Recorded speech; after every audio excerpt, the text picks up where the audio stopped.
The key point of advice for creating windows is understanding the level of detail that you want to show and convey in your model. For example, if we're doing a rendering of this living room area and it's a very close-up view, then we want to create a high-level detailed window here.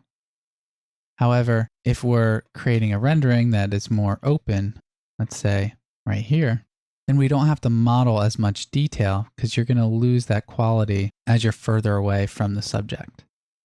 Understanding that will make it a lot easier as you're modeling to really focus on areas that you need to include detail, and of course areas where you can take shortcuts.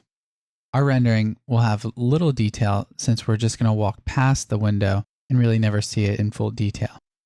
Creating the window is the same process as creating the door. We want to begin with the rectangle tool. However, instead of drawing on the outside, a lot of times what I like to do is start from the midpoint here and draw that to the midpoint of the bottom edge.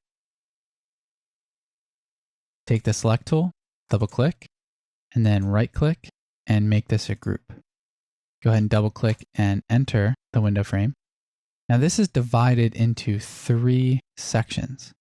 So what I want to do first is offset the outer section 2 inches. And then to figure out the spacing, it's actually 2 feet from the left and 2 feet from the right. We can do that creating a guide. And then take the line tool, draw a line straight down and another line straight down. And we could draw a guide and then move over 2 inches and draw a guide and move over 2 inches. Or we can take the select tool, select each of the lines, take the move tool plus control, and copy this over 2 inches, and then select the face and move this over 1 inch, and that'll get us in our center. Edit, delete guides to remove those guides.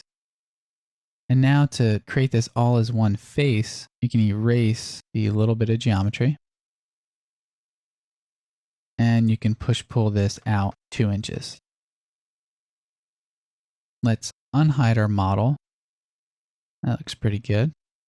Let's go to the outside and notice how it's now flush here. You can now push-pull this side out 2 inches. The last and most important thing we need to do is apply transparency to the windows. So click the paint bucket, and I'm just going to select a light blue here. We're going to drop the opacity down to about 20%. Go ahead and just click on that on all 3 of those faces.